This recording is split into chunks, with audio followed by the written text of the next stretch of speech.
할렐루야. 그리도의 평강 여러분 마음을 주장하게 하시기 바랍니다. 여러분이 여러분 마음대로 살지 말고 그리도의 평강이 주장하라, 이 말은 예수님께 여러분들이 맡겨서 예수님이 여러분을 인도하고 따라가는 대로 그냥 한 걸음 한 걸음 따라가 보며 순종하며 나아가시기를 바랍니다. 내 삶을 내가 이끌고 내가 지배하고 가는 것 같아도 아니에요. 여러분 마음대로 되는 게 아니에요.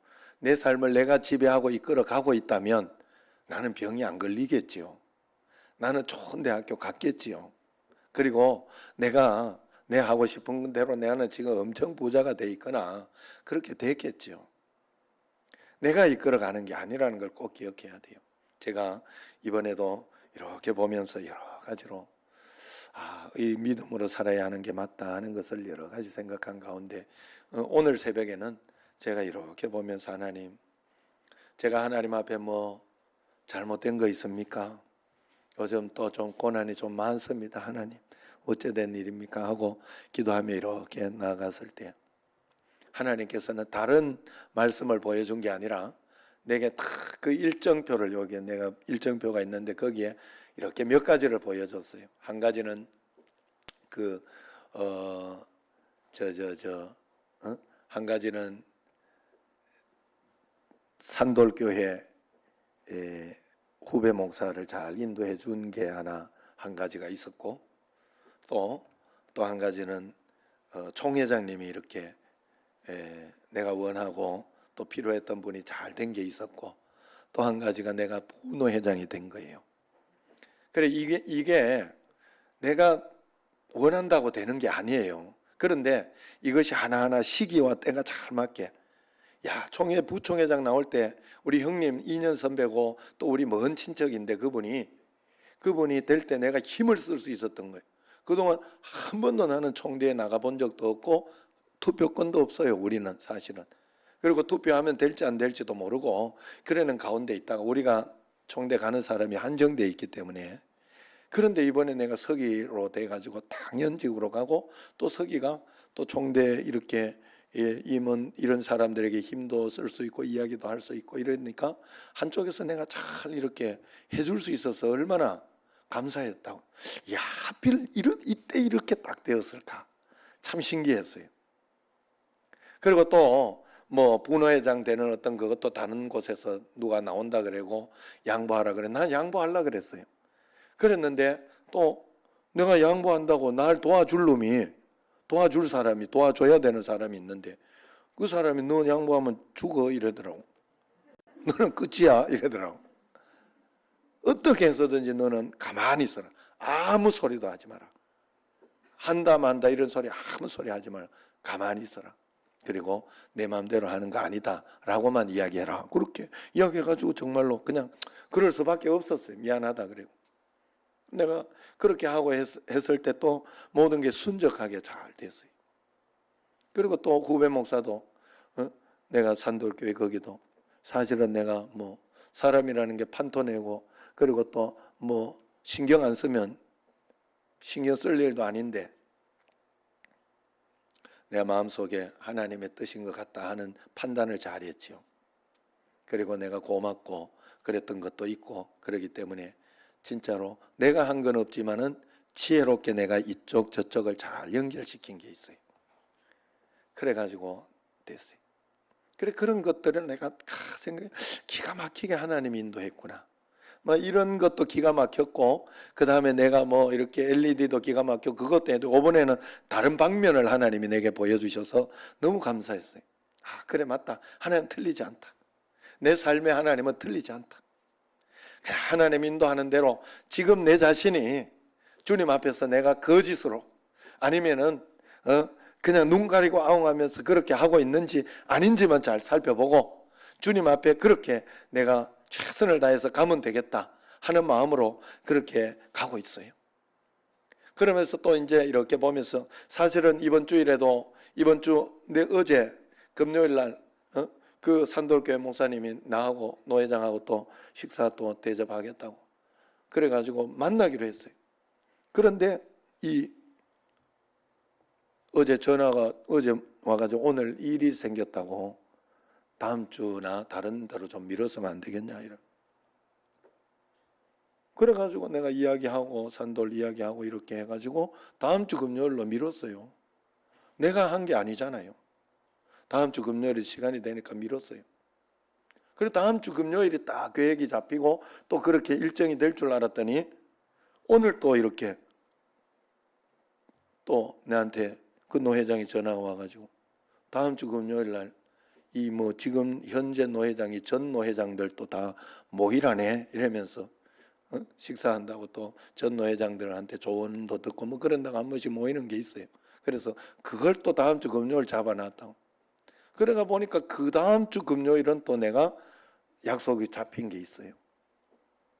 그리고 뭐 또 그 다음 주 금요일도 성민이가 법정에 나가는 날이라 이게 뭐 법정에 나가서 시비를 따져야 할 일이 있어가지고 그리고 그때도 금요일이더라고. 그래서 그것도 좀 찝찝하고 해서 수요일 날 이제는 해자 해가지고 그 다음 주 수요일로 정해진 거예요.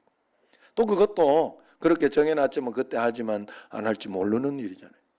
지금 오늘 형님이도 봐요. 형님이도 2주 동안 본인이 안 나오고 싶어서 안 나온 게 아니잖아요. 저 코로나 이렇게 아기 가운데 누구 하나 있어가지고 그래가지고 지금 했는 그거 내가 의도하고 내가 의지해서 한 게 아니잖아요. 내 계획대로 된 게 아니잖아요. 잘 생각해야 돼요, 여러분. 그래서 우리가 하나님 앞에서 언제나 내가 살아가는 게 아니에요. 하나님이 나를 막 죄악 가운데 이끌고 그런 건 아니지만 내 삶이나 어떤 그런 걸 통해서 하나님이 내 삶에 허락해 놓는 거예요. 허락해 놓는 가운데 있는 거예요. 그래서 그걸 가지고 내가 하나님 앞에서 참 감사하게 이렇게 보고 늘 하나님 앞에서 그때의 메시지를 살펴보면서 그걸 가지고 얼마나 내 더 하나님 앞에 나아가야 되느냐 이런 것을 잘 생각해야 돼. 어제도 이렇게 어떤 일 가운데 이렇게 현덕원 집사님이 하나님 왜 이런 나에게 이런 게 고난을 주고 다리가 아파 죽겠다고 자기가 잘못해가지고 그런 걸 뭐 아파 죽겠다고 하나님이 뭘 고난을 말고 이러고 저러고 이거 이야기할 것도 없어. 일단은 첫 번째로 아셨죠? 이야기할 하나님 죄송합니다. 다시는 내가 말씀대로 이렇게 마음대로 하는 어떤 그런 것들을 하지 않겠습니다 하는 걸 제일 먼저 해야 되고 현덕원 지사님은 쓰라 했으니까 내가 동생이 없는데 동생이야. 그래가지고 먼저 그거부터 회개하고 하나님 앞에 그게 하나님 첫 번째 뜻. 죄 가운데 있다가 이렇게 그거는 이제 내가 하나님 원하지 않는 어떤 그거를 무리하게 했으니까 내 욕심을 했으니까 그거 있고 그 다음에 또 하나는 뭔지 모르겠다 이렇게 하길래 분명하게 제가 요즘 계속 주는 메시지가 뭐냐 평범한 일상을 감사하라는 거 아닌가 그걸로 받아들이면 돼요. 여러분 교회에서 말씀으로 계속 오는 메시지를 그대로 받아들이면 돼요. 여러분 우리에게 일어나는 진짜 평범한 일상이 얼마나 감동적이고 감사한 일인 줄 알아야 돼요. 여러분 이말분 권사님도 생각을 해보세요. 계속 늘 평범하게 타고 오던 늘 일 수요일 저녁에는 내가 오기 전까지 저 밖에서 이렇게 이야기하고 그렇게 하고 있을 줄 알았지 한동안은 박영자 권사님 혼자 앉아 있었다니까. 혼자 앉아 있지도 못하고 혼자 뭐 어디 이야기할 데도 없으니까 어둠을 보고 이야기할 수도 없고 그냥 이렇게 들어와 있더라니까요. 늘 그게 일상이라고 당연하다고 생각하시면 안 된다는 거예요. 야 진짜 고마운 일이구나. 제가 할아버지가 되면서 한 가지 진짜 본 게 그거예요. 다른 거 없어요. 진짜 본 게 뭔가 하면 야 우리 애가 걷는 게 그러니까 막 감동이 되더라고. 12월 넘게 해가지고 12개월 넘어가지고 걷기는 했지만은 그래도 감동이 되더라고. 이야 저렇게 내가 내 자식 키울 때도 늘 저렇게 감동이었는데 삶이 매일매일 이쁜 짓 하고 막 그렇게 할 때 이렇게 가끔씩 내가 보니까 얼마나 감동적이에요 그게. 진짜 감동적이에요. 맨날 봐가지고 그래요. 여러분 혹시 덜 감동이 있고 그러면, 나도 사실 미국 딱 가가지고 이제 한 3일 지나고 있는데 엄청 칭얼대고 지가 마음대로 이러니까, 아, 이 새끼 이거 뭐 이런 게 다 있지, 이런 마음이 살짝 들었어요. 예?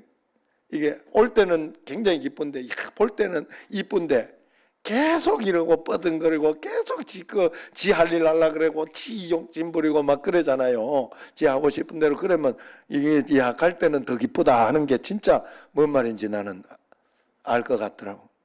지금 아마 아내가, 내가 여기 있을 때 아내가 얼마나 이쁘다고 막 그러면서 매일 전화하고 이렇게 보고 그랬는데, 지금은 조금 그런 느낌이 있는 것 같더라고. 누구한테 그때 글을 써놓은 걸 보니까. 응? 올 때는 기쁜데 갈 때는 더 기쁘다. 왜냐하면 계속 같이 막 계속 집중이 되니까. 그래서 그 감동적인 그 장면인데, 사실은 원래는 그런 장면인데 그걸 우리는 모르고 갈 때가 너무 많아요. 그래서 여러분들이 의식을 하면서, 아, 오늘 내가 지금 철야 예배 때 혼자 드리던 걸 생각하면요, 너무 감동적이죠. 내가 지금 여기에 예배 드리는 게. 저는 늘 그 생각을 해요. 하나님 앞에서 코로나 때에 어쩔 수 없이 이런 어떤 그런 어려운 가운데에서 있을 때를 생각해 보면, 지금 이것은 얼마나 감동적이고 감사한 일인가, 이런 생각을 합니다. 여러분들이 그런 마음 가지고 주님 앞에 나아가야 할 줄로 믿습니다. 그래서 꼭 하나님 앞에, 지금은 그래서 하나님 앞에 어떤 사건이, 그래서 지금 뭐 이계자 권사님도 있고 이럴 때 다른 거 뭐 생각할 거 뭐 있나요? 하나님 앞에, 하나님 알았습니다.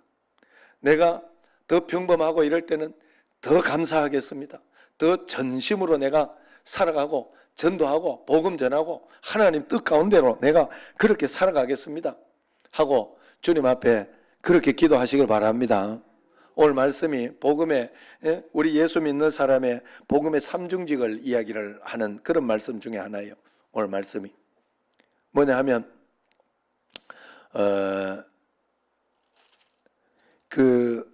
우리가 이 땅에 살아가면서 해야 될 것은, 첫 번째는 교회에서 가르침을 받는 거예요. 나는 가르침을 받으며 살아야 돼요. 그래서 가르치는 것, 그리고 내가 가르침을 받은 그걸 가르쳐야 돼요. 자식에게 가르쳐야 되고, 내가 전도한 사람에게 가르쳐야 되고, 내가 또 세상 가운데 가르치는 사역을 해야 돼요. 우리는 꼭 그렇게 살아야 돼요. 세상은 안 가르치고 이렇게 다 알아듣는 사람은 없어요. 그래서 신앙생활에 여러분들은 꼭 배우려고 해야 돼요. 내가 다 한다 이러면 안 돼. 야, 내가 지금 구력이 얼만데, 건사 구력이 얼만데, 막 이렇게 내가 목사인데 이러면 안 돼요. 끊임없이 배워야 되고 끊임없이 겸손히 받아들여야 돼. 그 다음에 또 두 번째는 복음을 전하는 게 우리의 하는 사역이, 우리 하는 일 가운데 하나, 우리가 꼭 해야 하는 사역 가운데 하나가 복음 전하는 거. 그리고 복음을 전파하며, 마지막으로 세 번째, 모든 병과 약한 것을 고치시니라. 질병이 치유되고 치유하는 그런 역사가 있는 거예요. 사복음서에 이렇게 보면, 오늘은 그래서 치유에 대해서, 하나님의 치유, 하나님의 원하심에 대해서 한번 말씀을 드리려고 합니다. 사복음서에 이렇게 보면 37개의 기적사건이 이루어져 있어요. 그 중에 마가복음에만 18 정도가 등장합니다.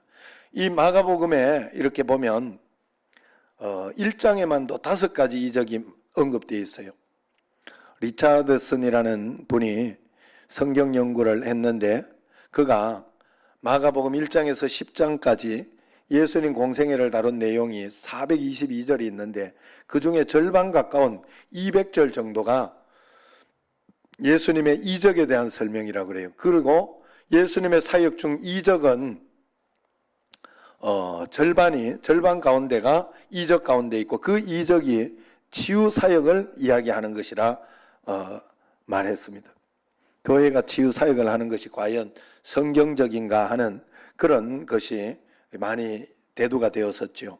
그래서 교회가 목회 사역의 일환으로 치유 사역을 하는 것이 과연 충분한 성경적인 근거를 가지고 있는가, 그렇게 물으면 우리는 당연하다 그렇게 생각을 해야 됩니다. 그런데 이제 교회에서 치유, 부흥회나 이런 어떤 것들을 그렇게 잘 하지 않는 이유는 오늘 제가 말씀을 몇 가지를 드릴 수 있어요.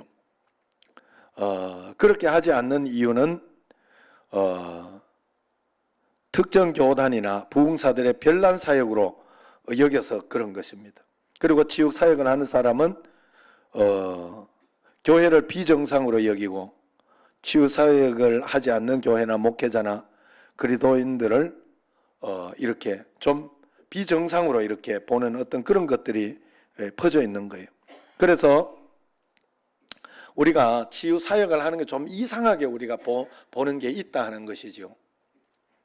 그래서 그런 것들을 좀 치유 사역을 좀 터부시하고 조금 꺼려하는 어떤 그런 것이 있습니다.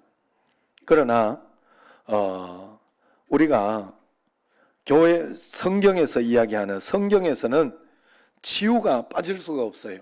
성경에서는 반드시 마지막에는 치유를 이야기해요. 우리도 사실 대부분의 이렇게 이야기들을 보면 현실적인 문제 속에서도 치유가 빠질 수 없어요. 그래서 사람들하고 서로 이야기할 때도 건강하시라고, 건강하기를 기도한다, 강건하시기를 기도한다 이야기를 하고, 또 기도 제목의 대부분이 치유에 대한 거지요. 아플 때 기도하잖아요. 아플 때 기도해달라고 하고, 이렇게 질병이 있을 때 기도해달라고 하는 게 바로 우리의 기도의 대부분이잖아요.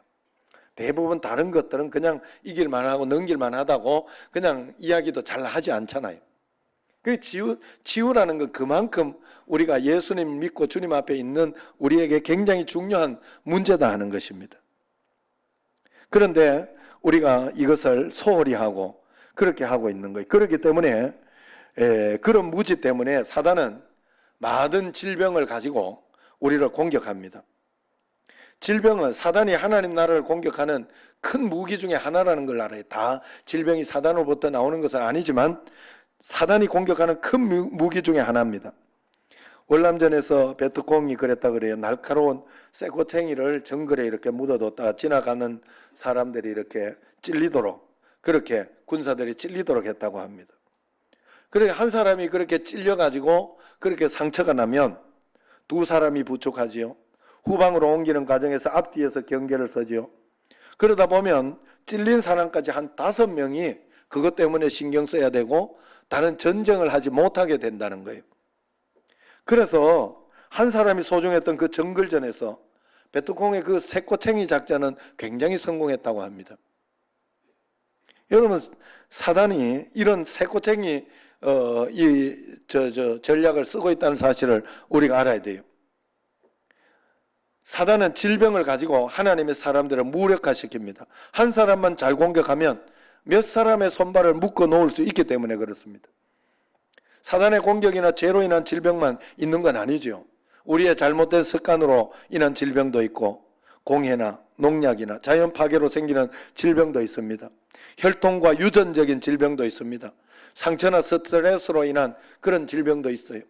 저도 사실은 그런 질병 중에 하나가 혈압이에요. 유전적인 것도 있고 또 유전적인 것이 아니고 내가 잘못해서 오는 것도 있어요. 그건 뭔가 하면 사실 지금 내가 여기에서 한 5kg만 빼도 5kg만 빼도 혈압약 안 먹어도 돼요. 안 먹어도 되더라고. 정상으로 돌아가더라고. 내가 그걸 못해서 지금 이렇게 혈압약도 먹어가면서 그렇게 하고 있는 거예요. 어쨌든 이 질병, 이런 것들이 많은 다른 요인으로 온다네. 그리고 상처나 내게 온 상처, 스트레스로 인한 질병이 굉장히 많다고 그래요. 병원을 찾는 환자의 3분의 2가 스트레스 관련 질병이라 그래요. 이 스트레스는 미국의 6대 사망의 원인인 심장질환, 암, 폐질환, 간경화, 자살, 사고 이런 것을 일으키는 주요 원인이 된다고 합니다. 스트레스는 흔히 쇼크를 당할 때 생기는 병인데 그 중에서도요 배우자가 사망하면 그 쇼크가 100점 정도 나온다 그래요. 이혼을 하면 73점 정도 쇼크가 온다 그래요. 그리고 별거를 하면 65점 정도. 그 다음에 가족에 다른 죽음이 있으면 한 63점 쇼크가 온다 그래요. 그리고 또 모든 불평, 원망, 분노 이런 것들의 점수가 있는데 그것을 총 합산해서 한 300점이 넘게 되면 그때는 아주 심각한 질병에 걸린다고 합니다. 그러므로 우리가 스트레스 관리를 잘 해야 돼요. 상처를 받는 거잖아요. 이걸 여러분 이 개념만 잘 가지고 있어도 많은 것에서 반사. 내게 기분 좋지 않은 말이 있고 그 말이 누가 생각해도 틀렸다. 저 사람이 막 나를 이렇게 좀 비난하면서 이야기한다. 그렇게 하면 거기에 대해서 이것이 내가 들어봤을 때 정당한 이야기가 아니다 했을 때 어떤 일에 대해서 반성하고 조금 더 내가 잘해. 만약에 설교를 왜 그래 못하시냐 저한테 이렇게 이야기를 했다. 예를 그렇게 한번 들어봅시다. 그러면 내가 그것을 이렇게 진심으로 말을 해도 못하시냐, 왜 이래 못하시냐 이렇게 하고, 이렇게 하는 말은 대놓고 이렇게 이야기를 하고 하는 것은 그건 별로 이렇게 좋은 말은 아니에요. 목사가 들어서 이렇게 좋은 말이나 그리고 좋은 마음으로 한 이야기는 아닐 거예요. 그러면 거기에 대해서 내가 반사시켜 버려야 돼요. 그러나 그런 것 가운데에서 제가 이렇게 볼 때 그래요. 설교라는 것은 어떤 사람에게는 굉장히 좋은 마음을 가지고 마음을 가지고 있고 좋게 받아들이는 사람은 설교가 다 좋아요. 다 좋더라고 내가 보니까. 그런데 좀 틀어지고 좀 나쁘고 어떤 그런 것이 있으면 꼭 나오는 게 설교 이야기를 해. 설교 못한다. 설교 어떻다 저떻다 이런 이야기를 해요. 그러니까 그런 이야기들은 별로 좋지 않은 거예요. 그러나 그럼에도 불구하고 내가 잘 받아들일 것은 그럼에도 불구하고 내가 어떤 것을 잘 못하지 않은가. 사실 제가 설교를 하고 이랬을 때 미국에 있는 아내가 미국에 있어 그렇지. 미국에 있으면서도 가끔씩 문자가 올 때가 있어요. 오늘 설교 이렇게 이럴 때는 좀 그런 이야기는 안 했으면 좋겠는데 이런 것도 있고 여러 가지. 나도 나름대로 다 듣고 있어요. 그러니까 한국에 있을 때는 그러면 내가 성질을 좀 많이 냈어요. 그래 내면 안 되는 거예요. 그래서 반사할 것은 반사하고 받아들일 것은 받아들이면서 그걸 내가 관리를 해줘요. 스트레스 관리하듯이 내게 일어나는 모든 내게 먹고 나쁘게 이렇게 기분 나쁘게 이야기하는 그걸 가지고 내가 다 받아들이면 안 돼요. 우리는 그렇게 살도록 하나님이 그렇게 지혜를 주신 건 아니에요. 그렇기 때문에 우리가 하나님 앞에서 그런 것들을 잘 관리할 때 하나님 앞에서 우리가 그런 질병에 걸리지 않겠죠. 어쨌든 이런 스트레스 관리를 못해서 오는 질병도 많지만은 어떤 것은 욥처럼 하나님의 영광을 위해서 오는 그런 질병이 있을 수도 있다는 것을 알아야 됩니다. 그렇기 때문에 모든 것은 하나님이 허락해 놓으셨기 때문에 하나님이 인도하시는 삶을 내가 잘 받아들이면서 하나님 앞에 더 감사하며 주님 앞에 이렇게 말씀의 중심을 세워서 그렇게 살아가면 된다는 거예요. 그렇기 때문에 언제나 우리는 남의 질병, 나의 질병에 대해서 함부로 판단하면 안 됩니다. 절대로 함부로 판단하면 안 돼요. 그저 우리가 할 수 있는 것은, 그때 할 수 있는 것은 기도해주고 응원해주고 묵묵히 바라봐주고 하는 그것을 할 수 있는 거예요. 그것을 해야 됩니다. 그래서 하나님께서 우리에게 병을 고쳐주시는 방법은 참으로 다양하다는 것을 알아야 돼요. 할렐루야. 하나님은 틀리지 않아요. 제가 어렸을 때 한번 부산에서 현신의 권사님은 아니고 현 권사님이에요. 그분도 어머니한테 물어보면 아는데 하여튼 그때 마지막에 기도 다 하고 마지막에 이제 여기 가서 기도 받자 그래가지고 한번 진짜 나는 그거 지금도 생생하게 기억나요. 그때 기도가 이랬어요. 막 기도해가지고 계속 기도해 준 거 아니에요. 툭 때리고 넘기는 툭 때리고 넘기는 거예요. 나는 한 대 툭 맞고 넘어갔다니까. 거기서 나왔다니까 마지막으로. 그런데 그 전까지는 병원도 가고 기도도 하고 얼마나 기도도 하고 많이 했는데 그 전까지는 안 나았잖아요. 하나님의 시간이 나으면 안 되었기 때문이겠지요.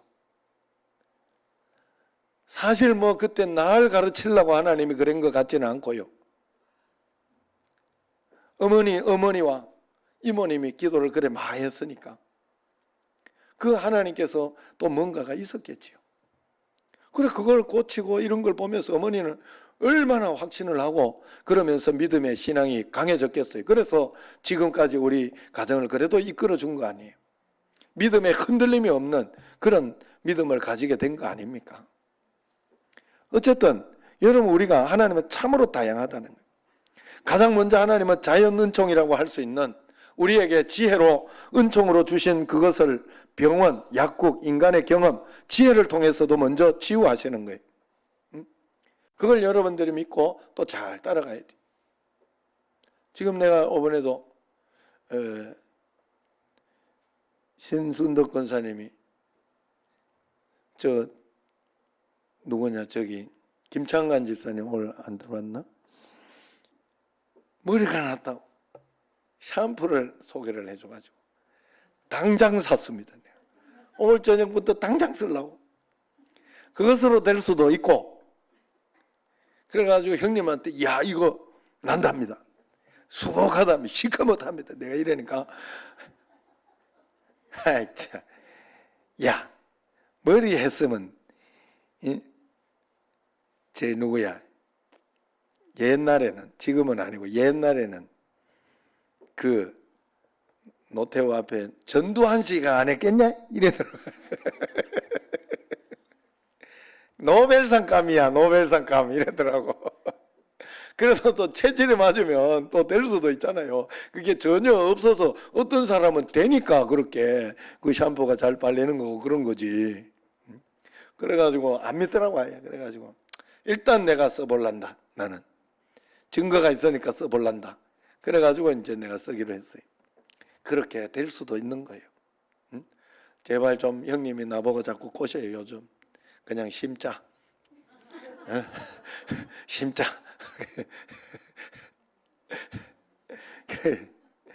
그래서 나는 진짜 안 심고 이렇게 좀 했으면 좋겠다.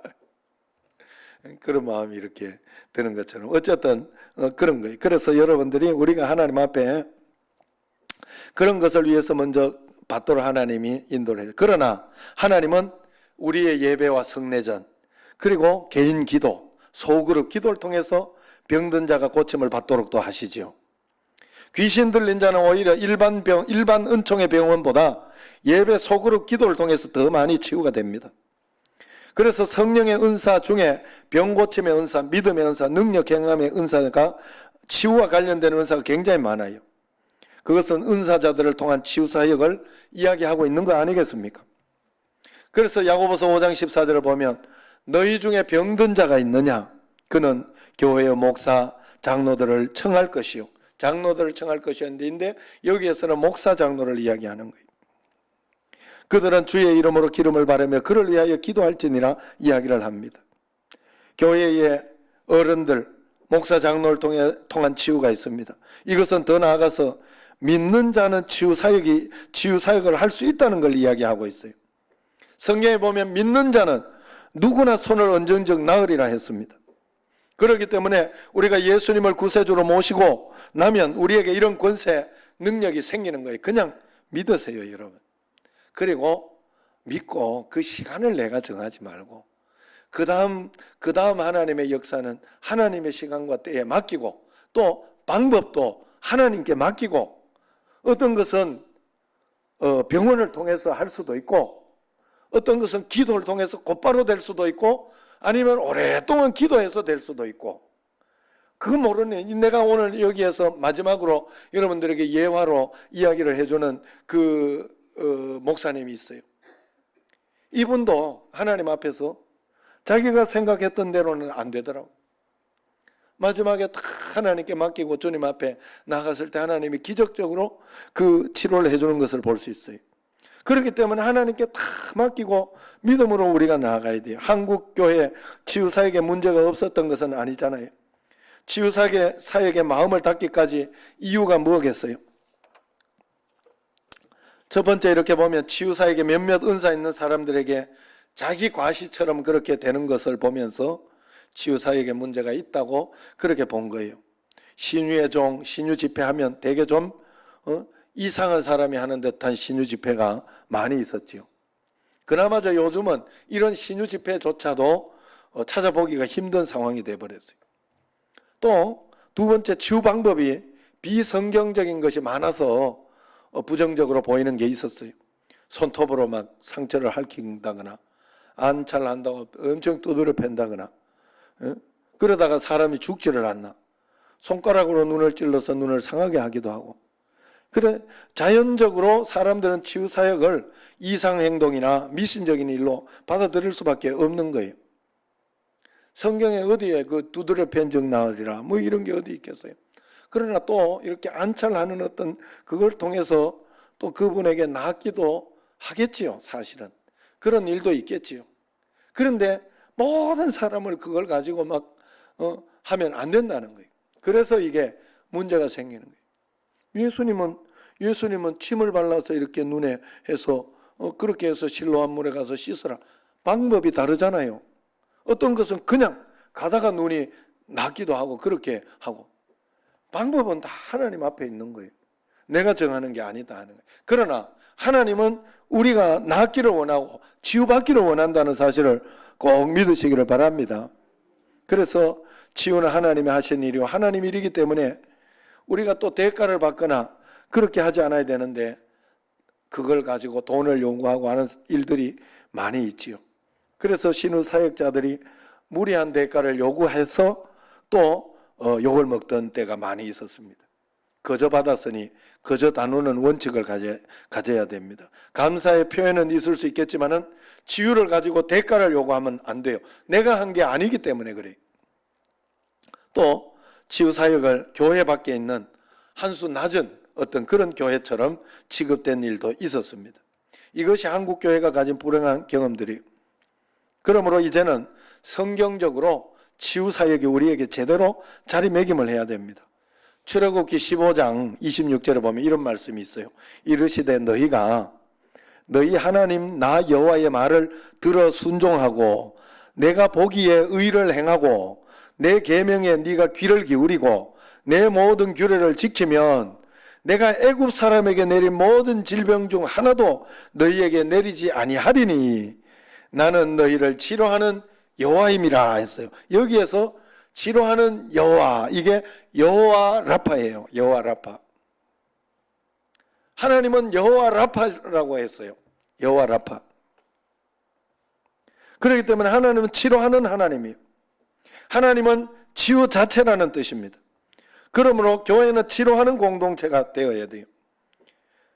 그리스도인은 치료하는 사람이에요. 그런데 왜 치료가 잘 안 되고 그럴까? 일단은 가장 큰 원인을 이렇게 보면 돼. 치료를 해야 되는데 교회는 치료는 안 하고 얼마나 많은 사람들끼리 서로 쿡쿡 찔러요. 상처 주고 죽이고 파괴하는 그런 공동체가 되고 그런 마음을 가지고 있으니 우리가 삶을 통해 가지고 치료하는 저 사람의 마음을 치료해 줘야 되겠다. 저 사람의 어떤 그런 것들을 기도함으로 치료될 수 있도록 해줘야 되겠다. 이런 마음을 가지고 살아갈 때 내게도 그런 것들이 적용이 되고 하나님이 그것을 봐주고 하는 것인데 우리가 이런 것들을 하지 않고 파괴하는 일들을 많이 한다는 거예요. 상처 주는 일들을 많이 하고 그렇게 하다가 보니까 그 축복이 우리에게 오지 않는 것입니다. 여러분 오늘 말씀 이렇게 보면 예수님께서 도시와 모든 마을에 두루 다니사 회당에서 가르치시며 천국 복음을 전파하시면서 모든 병과 모든 약한 것을 고치시니라 그랬어요. 모든 병과 모든 약한 것을 고치신다 그랬어요. 여기에서 모든이 중요해요. 모든. 그러므로 교회는 가르치고 복음 전하고 치유가 되어지는 그런 공동체가 되어야 할 줄로 믿습니다. 오늘 말씀 또 요한복음 10장 10절에 보면 교회의 사역을 이렇게 가르쳐주고 있어요. 도둑이 오는 것은 도둑질하고 죽이고 멸망시키려는 것뿐이요 내가 온 것은 양으로 생명을 얻게 하고 더 풍성히 얻게 하려고 왔다. 그렇게 이야기를 합니다. 마귀가 하는 일은 주님께서 하시는 일과 확실히 대조적이다 하는 것을 분명히 보여주고 있어요. 그래서 마귀는 도적질하고 죽이고 멸망시키는 일을 한다. 내가 남을 죽이고 멸망시키고 속상해하고 그렇게 하고 있다면 마귀의 일을 하고 있다고 그렇게 보면 됩니다. 그건 마귀의 일이에요. 여러분, 마귀가 도적질하고 죽이고 멸망시킨다는 것, 집안에 중병 환자 한 사람만 있어 보세요. 온 식구들이 큰 고통을 당합니다. 그래서 그것 때문에 힘들어하고 어려워합니다. 정말로 그래요. 저도 이렇게 아버지가 지금은 굉장히 또 좀 좋아져 가지고 얼마나 감사한지 몰라요. 그 전에는 그래서 이렇게 지금 이렇게 오는 과정까지 기도하면서 하나님 앞에 어떤 약은 먹지 말자, 어떤 약은 또 이렇게 하자, 이런 것도 있고, 또 그러면서 이렇게 한 걸음 한 걸음 해왔더니 그것이 맞았던 거예요. 그것이 맞았어요. 그래서 조금 더 나은 어떤 그런 것들이 분명히 우리에게 있더라 하는 거예요. 그 하나님 앞에서 이 아버지가 아프고 또 어머니가 이거 지금 뭐 좀 이렇게 다리가 붓는다 이렇게 하고, 지금 그래서 전화를 하면 늘 이야기를 하고, 어머니 다리 부은 거 어떠냐, 이렇게 많이 좋아졌다고 그렇게 하지만 완전히 또 그러지는 않은 것 같아요. 그래서 지금 제가 또 다른 방법을 뭔가 기도하면서 보려고 지금 생각을 하고 있어요. 어쨌든 하나님 앞에서 한 사람이 이렇게 부모님이 아프니까 마음이 너무 아프고 힘들어지더라고요. 어려워지더라고요. 그 여러분, 우리가 하나님 앞에 마귀가 하는 일이에요. 그건. 그러나 주님은 보세요. 생명을 얻게 하고 더 풍성히 얻게 하려 함이로다. 그렇게 이야기하는, 생명을 얻게 하고 더 풍성히 얻게 하려고 주님은 이 땅에 오셨다는 것을 믿으시기를 바랍니다. 그래서 모든 약한 것을 고치시고 모든 병을 고치시기로 주님은 원하신다는 거예요. 그 왜 내 걸 안 해주냐? 모든 그냥 그대로 믿어야 돼요. 왜 내 거를 안 해주냐? 사정이 있겠지요. 하나님 섭리와 하나님 뜻 가운데 그걸 기다릴 줄도 알아야 되고, 그리고 내가 하나님 앞에 그걸 가지고 기도할 줄도 알아야 되고, 하나님 앞에 내가 해야 할 게 있어요, 여러분. 그런데 중요한 것은, 그래서 요한복음 14장 12절을 보면 나를 믿는 자는 내가 하는 일을 그도 할 것이요 또한 그보다 큰 일도 하리니 그랬어요. 우리가 전적으로 하나님을 믿고 신뢰하고 나아갈 때 우리는 더 큰 일도 할 수 있는 줄로 믿으시기를 바랍니다. 그래서 우리는 치유사역을 소중히 여기고 능력 있게 감당해야 돼요. 왜냐하면 치유사역은 구속사역의 중심에 있는 사역이기 때문에 그래요. 복음 전하는 중심에 치유사역이 같이 들어가 있기 때문에 그렇습니다. 예수님의 구속사역은, 구원사역은 총체적인 구원이에요. 죄와 사탄으로부터 우리를 구속했어요. 미래의 영원한 나라로 우리를 영생으로 인도해 주십니다. 그리고 이 땅에 사는 동안 우리는 구원의 축복을 누리도록 하나님이 인도하시는 거예요. 그래서 이 땅에서 이루어지는 구원의 능력 가운데 치유사역이 포함되어 있는 거예요. 그래서 예수님께서 친히 치유를 하면서 이사야 선지자의 말씀을 그렇게 인용했죠. 그가 채찍에 맞음으로 우리가 나음을 받았도다. 이게 신비이자 믿는 자들의 권세라 했습니다. 이것이 우리의 축복이에요. 예수님께서 채찍에 맞음으로 인하여 우리에게 그 나음을 얻을 수 있는 권세를 주신 거예요. 시기와 때는 하나님께 맡겨야 돼요. 그리고 내게 주님 앞에 나아가야 돼요.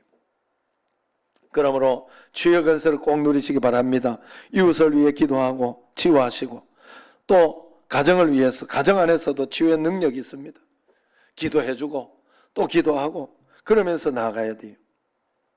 병든 자를 고치라, 이것은 예수님의 마지막 명령에도 있는 것입니다. 그러므로 우리는 치유를 위해서 매일매일 기도하고 간구하고 그것을 하나님께 맡겨야 됩니다. 그러나 이제 마지막으로 가장 중요한 게, 치유에는 늘 말씀드리지만 중요한 원칙이 하나 있습니다.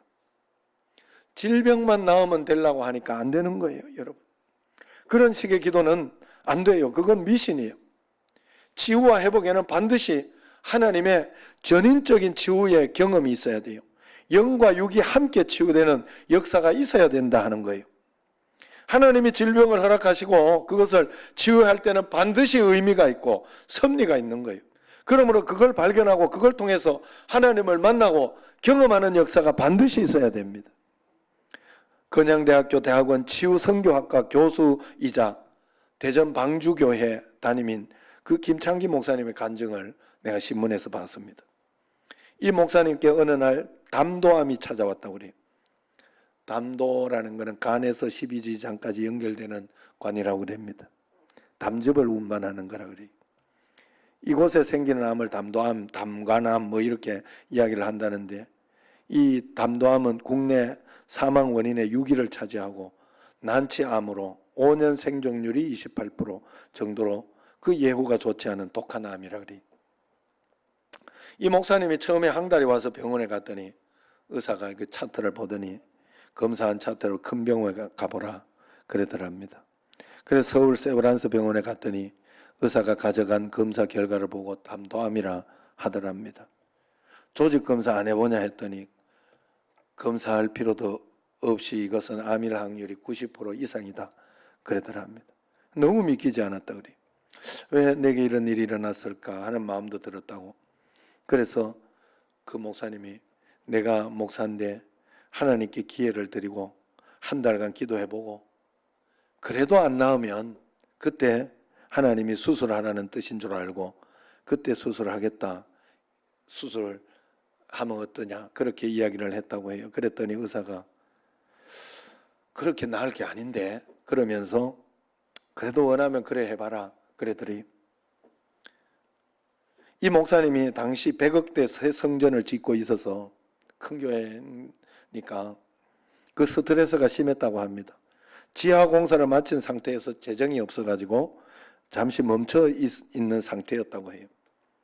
기존 교회 성전과 수양관을 팔려고 내놨지만은 그거 팔리면 좀 소통이 되고 하는데 팔리지 않아서 많이 힘든 시기였다고 그래요.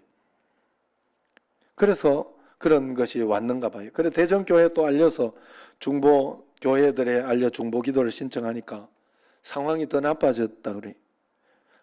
왜냐하면 이분이 건양대학교 대학원의 치유 선교학과 교수거든요. 교수자 담임 목사님인데 그 치유 선교학과 교수가 암이라니 하는 그런 눈치로 사람들이 이게 나쁜 거잖아요.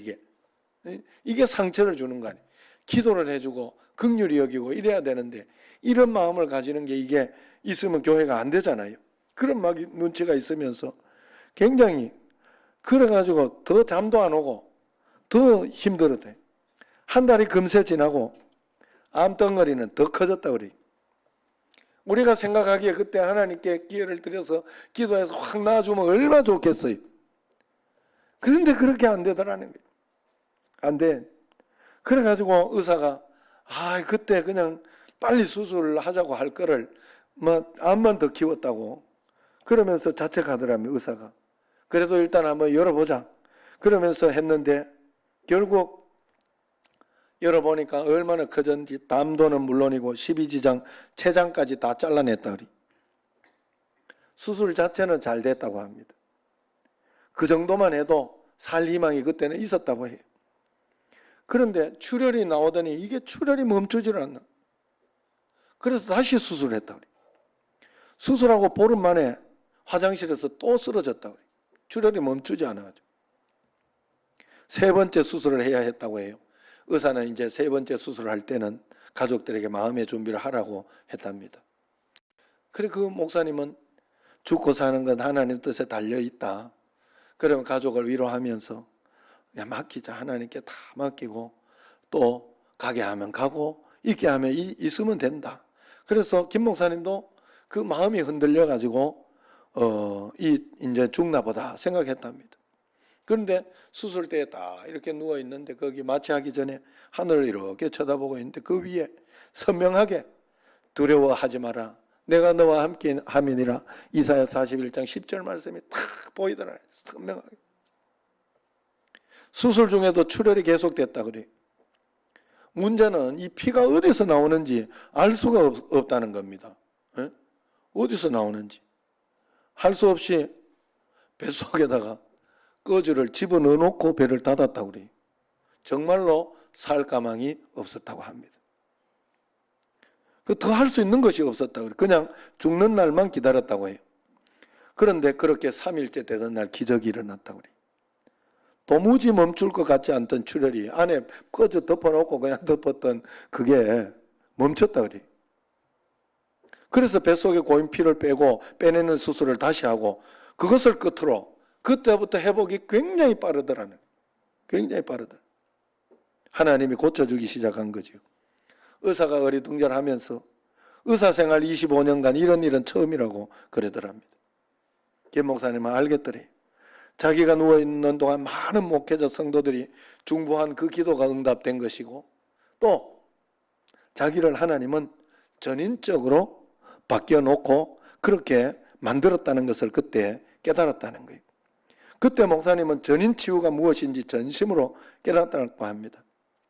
산소호흡기를 떼고 가족들과 이야기를 나누는데 가족들이 그렇게 소중하고 교회 성도들이 그래 소중하고 기도해 준 분들이 그렇게 감사하더랍니다.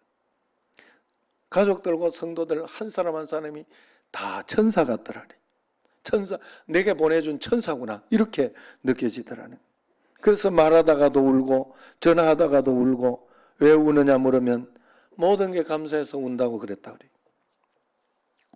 그러면서 이분이 분명하게 이야기하는 게 절대로 육신만 치유되어서는 안 된다. 전인 치유가 되어야 된다.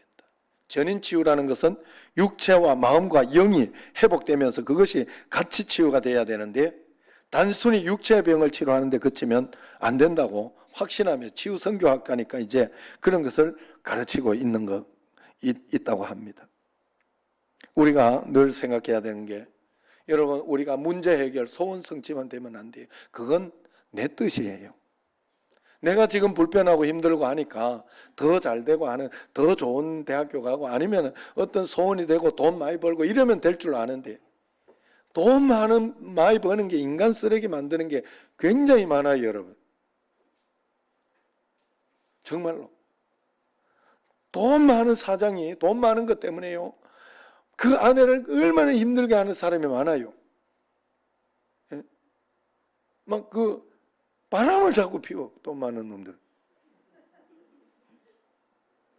놈들은 이래 죄송합니다. 돈 많은 사람 혹시 있어서. 그러는 사람이 많더라고요. 내가 많이 봤어요. 많이 봤어요. 그러니까 그 아내도 굉장히 이쁘고 막 그런 분인데 너무 상처를 받고 힘들어하고 어디 말도 못하고 그걸 또 애들하고 이런 것 때문에 덮어가면서 사는데 너무 내가 보기가 안타깝더라. 여러분 우리가 그것이 속으로 지금 내가 속으로 그래도 한번 벌어봤으면 좋겠다 이러면 안 되지. 절대로 안 돼. 절대. 예수님과 함께 이런 소원이 예수님과 함께 있는 그 기쁨 그 감사로 내가 넘쳐나 봤으면 좋겠다. 그것 때문에 모든 것을 덮어버리는 그런 기쁨을 한번 가져봤으면 좋겠다. 그런 마음으로 가져야 되는 줄로 믿습니다. 마음의 영이 같이 치유되면서 하나님의 뜻을 알고 말씀 가운데 하나님의 그것을 알면서 치유되고 나아가는 것까지 우리가 꼭 가야 돼. 그게 진짜 치유하는 교회, 하나님께서 원하는 치유의 역사라는 걸 믿으시기를 바랍니다.